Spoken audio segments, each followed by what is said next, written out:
Hello, everyone. It's Charlene Lee. Welcome today to this broadcast. I so appreciate for all of you to be listening to this. It's so helpful every week to know that you're listening, and it's really inspiring to be able to connect with you.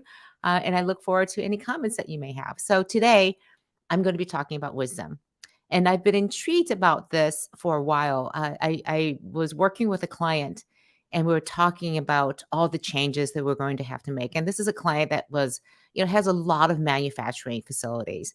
And there's one manufacturing facility manager leader, managing thousands of people at this one plant, just said, for years and decades, you've been telling me to uh, keep things safe, to make sure that nothing wrong ever happens, because if things go wrong, people die. And now you're telling me to go out there and experiment, to fail fast and fail smart. I can't do that. For 20, 30 years, I've been living one way, and now you're telling me to do things. These are not two things I can hold in the same space. And I realized that in order for us to be able to deal with all the changes that are happening, in order to deal with all these contradictions and dichotomies that exist for us as leaders, we need to be able to hold them together in the same place and make really good decisions, basically to be wise. And how do we develop that wisdom? And we aren't doing ourselves many favors if over the years we block out ways for different ways to think.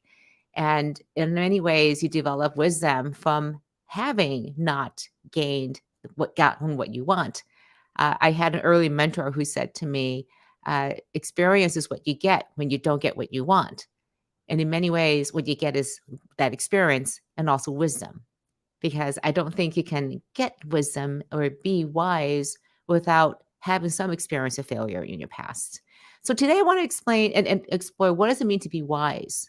What does it mean to have wisdom? And why is it important today? And also, how do we develop it in ourselves and also in our organizations? So to start, I would love for you to share, who do you think of when you think of a wise leader? It could be a famous business leader. It could be somebody who you work with, or a teacher or mentor that you've had. Share who that leader is, and then also just explain a little bit why you think of them as wise.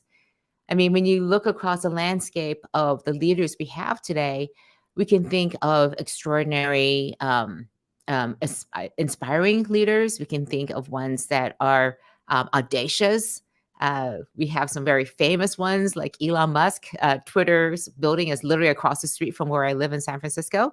So it's been very interesting seeing what he's going through with Twitter and what he's done with SpaceX and Tesla. Is he a wise leader? I think you would argue in some ways, maybe not. But audacious, inventive, very successful, yes. So what does it mean to be wise? So the first thing, if you look at the dictionary definition of wisdom, it means having or showing experience, knowledge, and good judgment. And I think it comes back to that last part of having good judgment. In other words, you make really good decisions. And this is different from being smart, because smart is the ability to learn new things, understand new things, or deal with new and difficult situations. It's also different from being intelligent or having knowledge, which is an accumulation of facts and information and skills. And if you could also think about wisdom as a definition of what the opposites are. So if the opposite of being intelligent or smart is being ignorant, then the opposite of being wise is being foolish.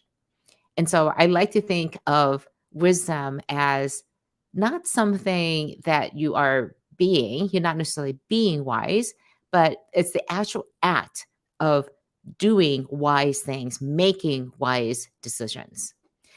Because frankly, you could be a really good leader and you can sometimes make foolish decisions. So the question becomes, how do we do this? How do we actually continue to be able to uh, have and make wise decisions continuously over and over? And frankly, how do you teach someone to be wise before their age, before before they've actually accumulated all this experience? Can we actually speed up the pace at which we become wise and are able to make wise decisions? And why is this important? Well, look around. Look around at all the situations we've put ourselves into. And it's so important that we be able to make better decisions, make good decisions. And if we can do this earlier in our career, have that confidence to be wiser in the ways that we act and lead, it'll just bring up a lot of really good things. And if we have a whole entire organization made up of people who are capable of making wise decisions, then you will have wise organizations. So think of it this way: if you could just make decisions that are 10% better, just a little bit better than you were making them before, what a difference that could make. If our organizations, our governments, our nonprofits, our leaders in all aspects of life could make better decisions, make wiser decisions, how much better the world would be. So that's why I'm interested in this topic. So, what are the aspects of making wise decisions? And there are two parts to this. What I've been looking at. The first one is how do we discern the situation? How do we look at a situation and understand what's really going on? When I talk to leaders, they often say that the hardest part of their job is to figure out what the truth is. They're a little bit separated from everything that's really happening. All the people around them, their direct reports, are trying to anticipate what is it that you want to hear. So they feed you the way that you want to see the world, versus the reality of what the world is really going on. And technology has made this a lot easier. You can go out and hear from your customers. You can talk to the people at your front lines now, and as your leader, you can break down these hierarchies and these spans of control and distance inside of organizations and in the markets. But I think it's also the ability to hold these different ideas, to cut through that fog, to cut through the muck, to see what the reality is. And in many ways, I've talked about mindfulness in the past. It's one of the key reasons why mindfulness is so important. So you can block out those biases, block out all the things that are going on to be truly present so we can see what the reality is. But I think it also requires that we hold these two different ideas of possibilities in the same space. I started off the talk today about the difficulty that this one person had of how do I maintain the status quo and also be able to change at the same time. And is holding these differences and dichotomies to in the same place to be able to understand the spans of reality of what you're looking at, because reality is made up of so many contradictions. So some of the contradictions, I just have a list of things here, is how do we look at, again, managing the status quo and managing leading change? How do we know whether to persist on the path that you're at or whether to pivot? How do you hold and share power at the same time? How do we micromanage and be very detail oriented about things, but also look at big picture ideas and hold those in place for managing those details? How do you manage short term and long term? How are those two connected? Because what you do in the short term determines what you can do in the long term. It goes on and on. Here's a great example. How do you decide to lead through intuition versus through data? And a great example of that is Jeff Bezos. He's talked about their innovation process at Amazon, how they use a lot of data, obviously, and they'll pick through the data to get insights through it. But oftentimes, they'll get what he calls a blast of intuition, of ideas. And they use the data then to back it up, to verify whether that idea, that hypothesis is actually true or not. But again, it comes from this ideas that come in different ways, but being able to hold two different things, intuition and logic, together in the same place is somewhat difficult. So the first one is, again, being able to discern what reality is and being able to hold contradictions in the same place to be able to see what's truly in front of you. And the second part, once you can see what reality is, what the situation is deciding what to do about it, deciding why and how to act. And this is where experience comes up again. If you've used a lot of different tools to respond to different situations, then you have greater confidence that something's going to work versus others. And experience gives you this ability to do pattern recognition and the ability to understand, oh, if I do this, likelihood it's going to do and result in that. So I think in many ways, this is the key things that you think about is what are the options that you can have. But I think it's knowing that you have many different options and knowing that no one size fits all. So how do you take pieces, pull it together again to be able to put it together into a new combination.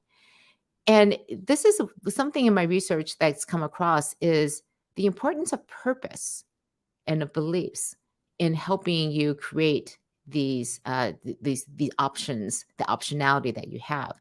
And I have this quote from E.G. Toyota, who was one of the presidents of Toyota early on. And he had the saying to do what you believe is right, to do what you believe is good, doing the right things when required is a calling from on high. Do it boldly, do as you believe, do as you are. And I love this quote because in so many ways, that's what the epitome of being a wise leader in a difficult moment, called upon to make a really difficult decision. What do you turn to? Who do you go to when you don't know what the right answer is? You have what you believe is a good read on the situation. You have lots of options in front of you. None of them are great. And you have to lean back into something, and that is your purpose, your values, your beliefs, to be able to guide you in that way. And one of the interesting things is that organizations and leaders who make really good decisions over and over again talk about how they are so driven by their purpose, their mission, by their values, and how they lean into them in the bad times. And that provides them that foundation to be able to make the decisions that they want to.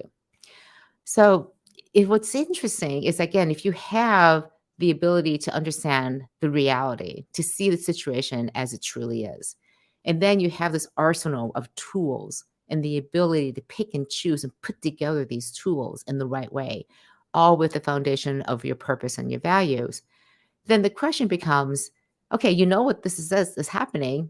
People make these good decisions all the time. They have the foundations. Why then do we make bad decisions? How do we fall out of wisdom? How is it that we can stay in wisdom? Because you can be a very good leader again and make foolish decisions. I'll give you an example. Somebody was giving me an experience that they had traveling in Tibet, and would meet all these amazing Tibetan monks who were incredibly wise, but also in their culture, within that some of the communities, some of them are extremely homophobic. So he just found it really interesting how they could be so wise in one area and so blocked in others. And the research I've been doing is that how do we actually understand what these blockers are to wisdom and actually allow us to stay continuously to be able to access the wisdom? And this is where, again, things like hubris and arrogance are countered by many acts of humility and gratitude to realize that it's not about you. Oftentimes, we're blocked because of fear and anxieties that make us do things like wanting to always be in control, that then lead to not assessing all the wisdom, collective wisdom of other people in the organization, and you not being able to see around your own biases. There's this belief that what's worked in the past will work in the future. So you start getting stuck and not able to access and see other possibilities because the fear and, frankly, your success is getting in your way. So I think in many ways that this is the core of the research I'm doing right now. How do you stay in that wisdom? Again, is not only looking at the situation and looking and at being able to access these things, but being able to look at yourself and being able to lead yourself and understand when you are falling out of wisdom, falling into these places where you can't access that wiser part of yourself. The last thing I would actually have a comment here from Marissa. So I love this one. It says, the adage of necessity is the mother of invention. So I love the way that you twisted that, Marissa, and rephrase it. Sometimes the wisdom is in the recognition we have to invent a solution in the moment. I love that because again, all the solutions and all the past history are no guarantee that the future is going to be successful.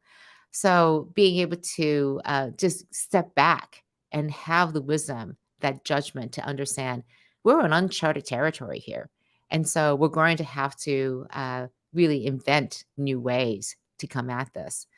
And this is where I think that confidence in your team, knowing what your team is capable of doing, knowing that your team is capable of making wise decisions because you've set them up to be able to do this is a really good way to be testing not only are you wise as a leader, but as your organization wise and able to make good decisions and exercise good judgment. So thank you, Marissa, for that. That's a great way to put that.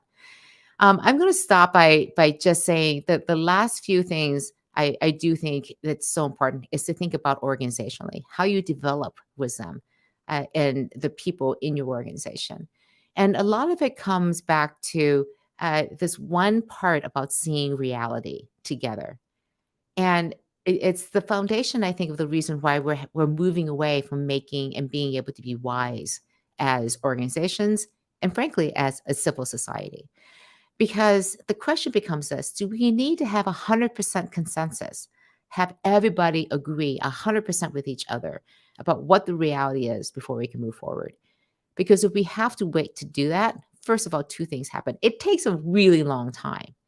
And the second thing is you're going to dumb it down to the most basic level, reduce it to the most basic reality and not see the nuances so that you aren't coming out with the most robust solution because you have to come to the most basic levels where everyone can agree. So you're dropping all the edgy things that people can't agree on.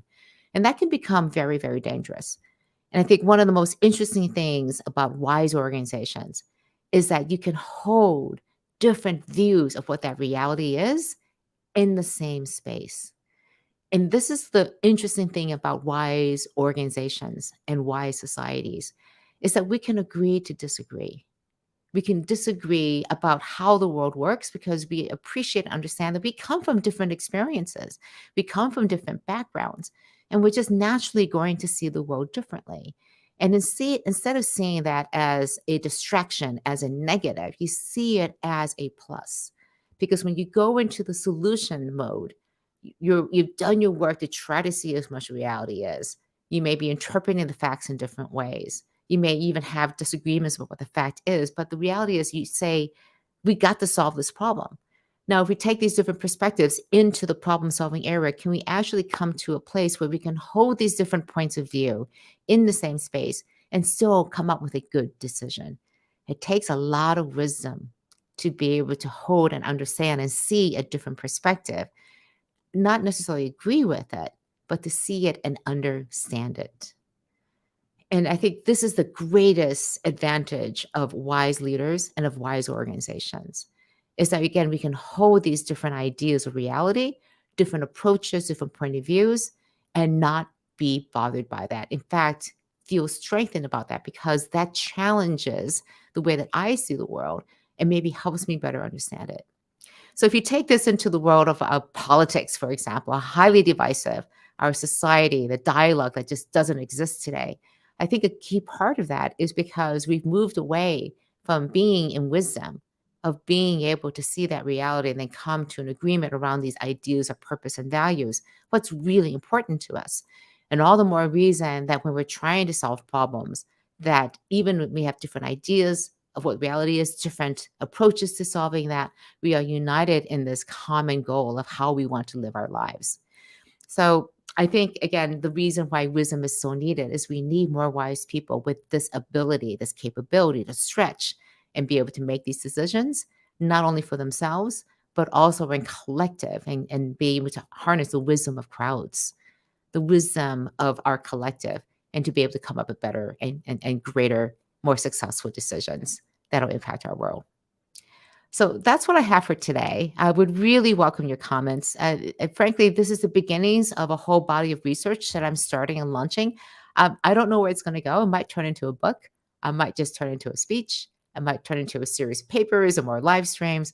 But I would love to hear what you have to say about wisdom, how you're thinking about it, and especially if any of these ideas spark some ideas on your part. And again, if you can think of wise leaders or wise organizations that I should be looking into, please send them my way. And in the meantime, I would love to just point out what's going to happen next week. I'll be talking about just the reflections looking back in 2022. So this will be my last live stream of the year before coming back in January, which I'll be talking about priorities for 2023. But I like to close out the year by just looking back at 2022 and just sharing a few reflections and thoughts about how to close out the year, I like to close out the year and reflect on New Year's Eve, especially in particular, what did the past year look like? What are the lessons we're taking away from this? And then on New Year's Day, think about how I'm going to use those lessons to plan out my year for 2023. So join me next week with some of those thoughts and reflections on how to think about 2022 and how to think about using those lessons as we go into the next year. Until we talk next week, please take care. And I wish you all the wisdoms and the ability to make wise decisions in the coming week. Talk soon. Bye-bye.